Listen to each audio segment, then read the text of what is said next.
8 number প্ৰশ্নটোত কৈছে যে এটা দ্ৰৱ প্ৰস্তুত কৰোঁতে A আৰু B পদাৰ্থ দুবিধ 3:8 অনুপাতত মিহলি হয়। তেন্তে মিশ্ৰণ এটাত এক নম্বৰত দিছে A পদাৰ্থবিধৰ পৰিমাণ 240 মিলিলিটাৰ হলে Bৰ পৰিমাণ কিমান? 2 নম্বৰত দিছে Bৰ পৰিমাণ 720 মিলিলিটাৰ হলে এৰ পৰিমাণ কিমান হ'ব? ইয়াত আমি কি কৰিছো, লিখি লৈছো যে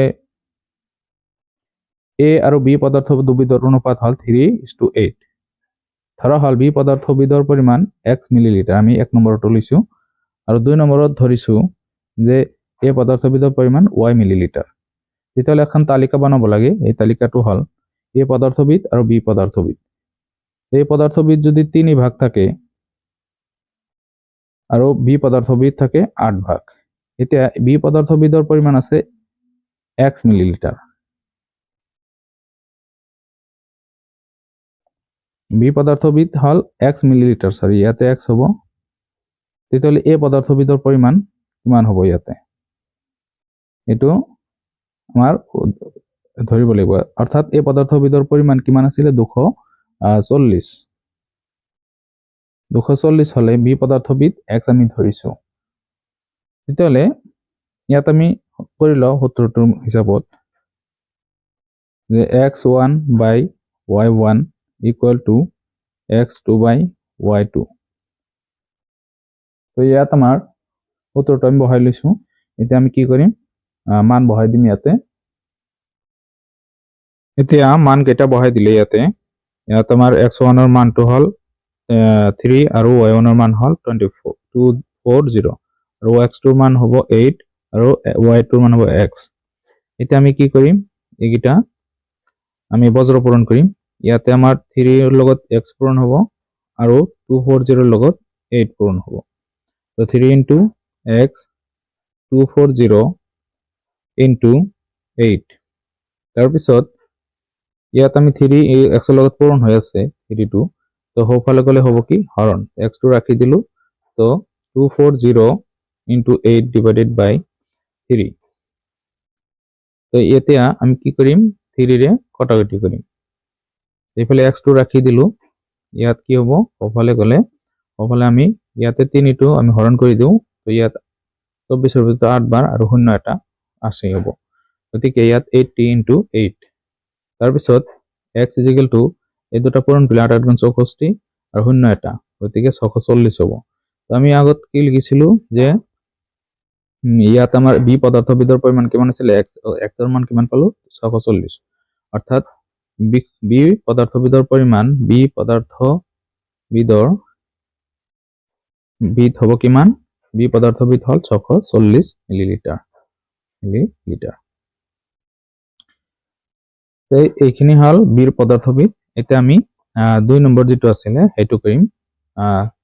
2 নম্বৰ আৰু এটা কি ঘৰ বনাব লাগিব। তো ইয়াত আমাৰ এই পদাৰ্থবিধ আমি y বুলি ধৰিছো, ইয়াতে y হ'ব আৰু B পদাৰ্থ 720 আৰু A পদাৰ্থ y। তেতিয়াহ'লে আমি সূত্ৰ ব্যৱহাৰ কৰিম। এতিয়া সূত্ৰটোত আমাৰ ইয়াতে কি হ'ব, এতেকে বা আকৌ এটা হল 2 নম্বৰ, আগৰটো হল 1 নম্বৰ। গতিকে x1 by y1 equal to আমাৰ ইয়াতে হ'ব x3 by y3। তো x3 by y3 এইখিনি আমি ইয়াত লিখিলো, তাৰপিছত মান বহাই দিম ইয়াতে। তো x1 ৰ মান হল 3 আৰু y1 ৰ মান হল 240। ইয়াত 240 নহব, y হ'ব ইয়াতে, তলৰটো হ'ব একেবাৰে। আমি তলৰ লাইনটো কৰি আছো, সেইকাৰণে y হ'ব ইয়াতে। তাৰপিছত এইখিনি লিখাৰ পিছত আমি x3 ৰ মান লিখিম। x3 ৰ মানটো হ'ব আমাৰ ইয়াতে 8 আৰু y3 ৰ মানটো হ'ব 720।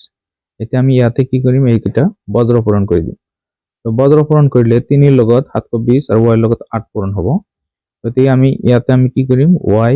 into 8 equal 3 into 720। এতিয়া ইয়াত y ৰাখি দিয়া, 8 সোঁফালে দিলে হৰণ হ'ব। গতিকে y is equal to 3 into 720 divided by 8। 8 ৰে 72 হৰণ কৰিলে 9 বাৰ যাব আৰু 0 এটা 90।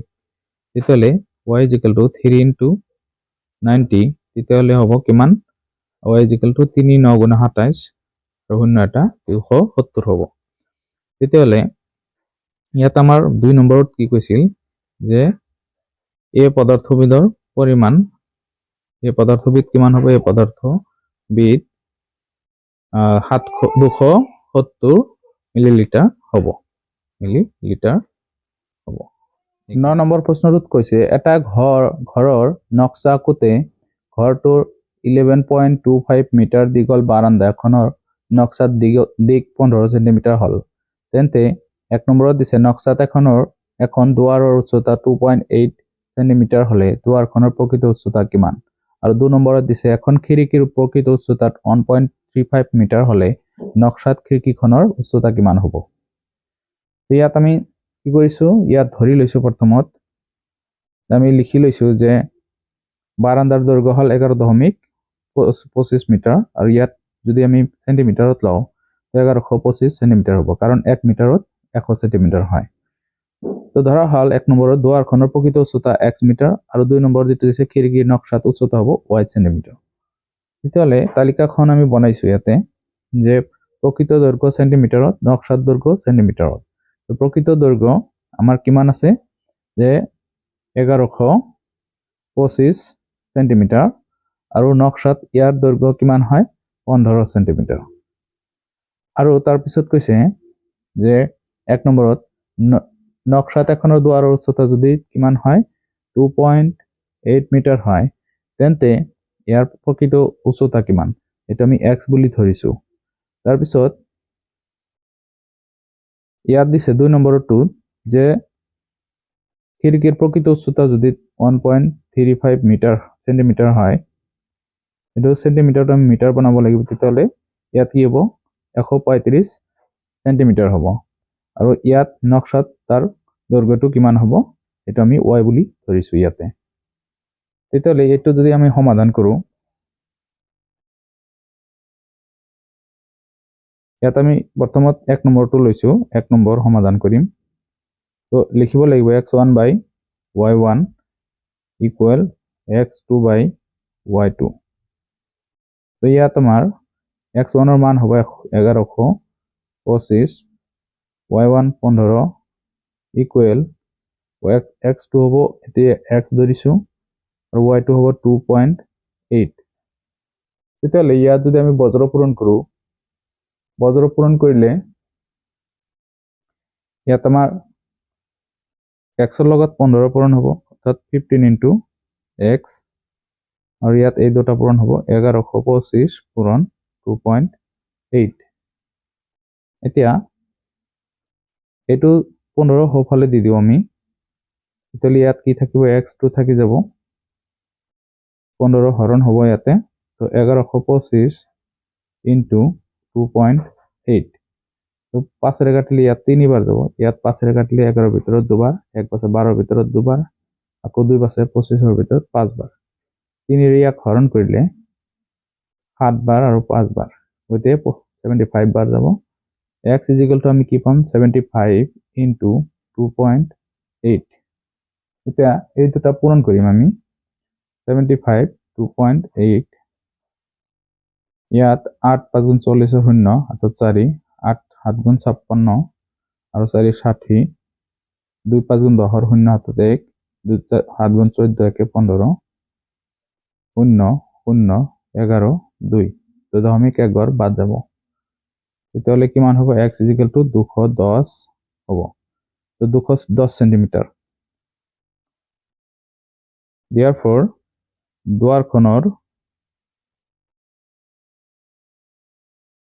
দুৱাৰখনৰ প্ৰকৃত উচ্চতা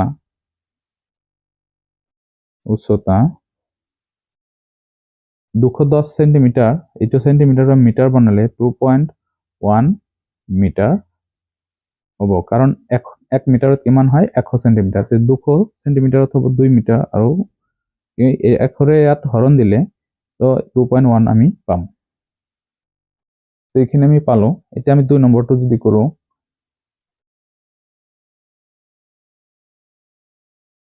দুই নম্বৰটো ইয়াত আমাৰ লিখিব লাগিব x1 by y1 equal to x3 by y3 কাৰণ এতিয়া আমি 3 নম্বৰটো ঘৰ কৰি আছো তেতিয়ালে x1 ৰ প্ৰথমটোৰ লগত এইটো বহাব লাগিব x1 ৰ মান আমি কিমান পাইছো 1125 আৰু y1 আছে 15 ইকুৱেল x3 হল 135 আৰু y3 ৰ মান হ'ব y ইয়াতে y ধৰিছো তেতিয়ালে ইয়াত আমি সমাধান কৰিলে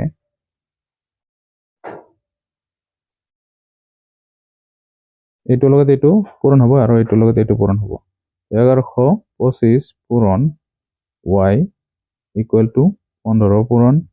135 এতিয়া আমি y টো ৰাখি দিও 1125 সৌফালে গলে হৰণ হ'ব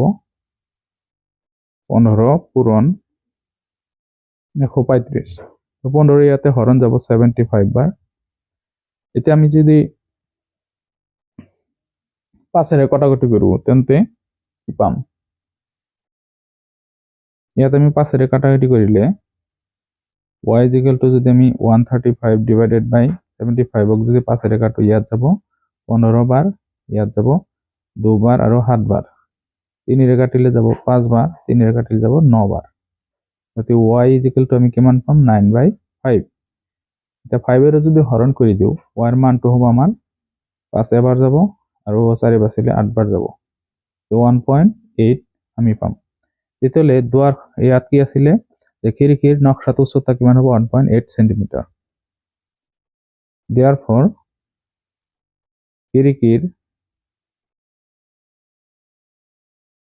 খিৰিকীৰ নকশাত উচ্চতা is equal to 1.8 centimetre 10 number প্ৰশ্নটোত কোৱা হৈছে যে এখন মেপৰ স্কেল 1:10 to the power 5 দুখন ঠাইৰ মাজৰ দূৰত্ব 2.3 into 10 to the power 4 metre হলে মেপখনত ঠাই দুখনৰ মাজৰ দূৰত্ব কিমান হ'ব তো ইয়াৰ সমাধান আমি উলিয়াম তো ইয়াৰ আবাৰ কি কৰিব লাগিব প্ৰথমত আমাৰ ইয়াত ধৰি ল'ব লাগিব যে আমি ধৰিছো ইয়াতে যে মেপৰ স্কেল 1:10 to the power 5 তাৰ পিছত ইয়াত এই অৰ্থটো ইয়াত কি হয় ইয়াৰ অৰ্থটো হল যে মেপত যদি 1 সেন্টিমিটাৰ হয় হলে প্ৰকৃত দূৰত্ব হ'ব 10 to the power 5 মিটাৰ এতিয়া ইয়াৰ কাৰণে এটা তালিকা বনাব লাগে এই তালিকাটো বনোৱা হল ইয়াত আমাৰ মেপৰ দূৰত্ব সেন্টিমিটাৰত দিয়া আছে আৰু প্ৰকৃত দূৰত্ব আমি মিটাৰত লিখিছো তাৰ পিছত ইয়াত আমাৰ যেটো মেপখনত যেটো আমাৰ হেৰি কোৱা হৈছে যে মেপখনৰ ঠাই দুখনৰ মাজৰ দূৰত্ব আমি ধৰি লৈছো 1 সেন্টিমিটাৰ তেতিয়ালে আমাৰ যেটো দিয়া আছিল যে মেপত যদি আমাৰ 1 সেন্টিমিটাৰ হয় তেতিয়ালে প্ৰকৃত দূৰত্ব হয় 10 to the power 5 মিটাৰ এতিয়া মেপত কৈছে এটা প্ৰকৃত দূৰত্ব আছে কিমান 2.3 into 10 to the power 4 metre তেতিয়ালে আমাৰ মেপত দূৰত্ব কিমান হ'ব এটা আমি x বুলি ধৰিছো ইয়াত x বুলি আমি ধৰিছো তেতিয়া প্ৰত্যক্ষ সমানুপাতৰ যেটো সূত্ৰ হেতু ব্যৱহাৰ কৰিলে আমি পাম এই সূত্ৰটো কি আছিল যে x1 divided by y1 equal x2 divided by y2 ইয়াত যদি মান কেইটা বহাই দিও x1 ৰ মান হ'ব 1 আৰু y1 ৰ মান হ'ব 10 to the power 5 তে x2 ৰ মান হ'ব x বুলি আমি ধৰিছো এটো x আৰু ইয়াত কি হ'ব 2.3 into 10 to the power 4 এটো হ'ব y2 ৰ মান তেতিয়ালে ইয়াতে আমি যদি সমাধান কৰো বজ্ৰ পূৰণ কৰো এটো লগত এটো পূৰণ হ'ব গতিকে 10 to the power 5 into x equal 1 ৰ লগত এখিনি পূৰণ হ'ব 2.3 into 10 to the power 4 তাৰ পিছত এতিয়া আমি এইখিনি হেৰি কৰিম যে এইটো পূৰণ হৈ আছে এইখিনি ইয়াৰ লগত আমি সোঁফালে দি দিম তেতিয়াহ'লে হৰণ হ'ব ইয়াত আমাৰ কি থাকে এতিয়া 10 টু দি পাৱাৰ যদি 5 টো সোঁফালে দিওঁ তেতিয়া হৰণ হ'ব তেতিয়াহ'লে ইয়াত x থাকি যাব equal 2.3 into 10 to the power 4 divided by কি হ'ব 10 টু দি পাৱাৰ 5 এতিয়া x is equal to 2.3 into 10 to the power 4 ইয়াত 10 দুটা কি হৈ আছে হৰণ হৈ আছে গতিকে ইয়াৰ পাৱাৰবোৰ কি হ'ব মাইনাছ হ'ব একে সংখ্যাবোৰ হৰত থাকিলে পাৱাৰ কি হয় মাইনাছ হয় গতিকে 10 টু দি পাৱাৰ 4 মাইনাছ 5 হ'ব তেতিয়াহ'লে ইয়াত x ইজ ইকুৱেল টু আমি কি পাম 2.3 ইনটু 10 টু দি পাৱাৰ 4 ৰ পৰা 5 গ'লে -1 থাকিব এতিয়া x ইজ ইকুৱেল টু -1 হ'লে এই 10 তলত যাব গতিকে 2.3 ডিভাইডেড বাই 10 ইয়াত কিমান পাম আমি x ইজ ইকুৱেল টু আৰু 10 ৰে হৰণ কৰিলে হ'ব 0.23 এইটো হ'ব আমাৰ কি মিটাৰত এতিয়া মেপখনত যেহেতু আমাৰ সেন্টিমিটাৰত দূৰত্ব দিয়া আছে তো ইয়াত 0.23 মিটাৰত 23 সেন্টিমিটাৰ হ'ব তাৰ বাবে আমি ইয়াত লিখিছো এতিয়া লিখিব লাগিব যে এতেকে মেপখনত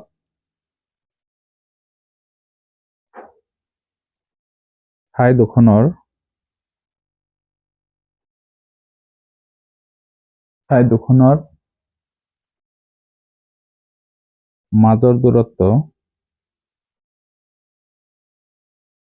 মাজৰ দূৰত্ব কিমান হ'ব 23 সেন্টিমিটাৰ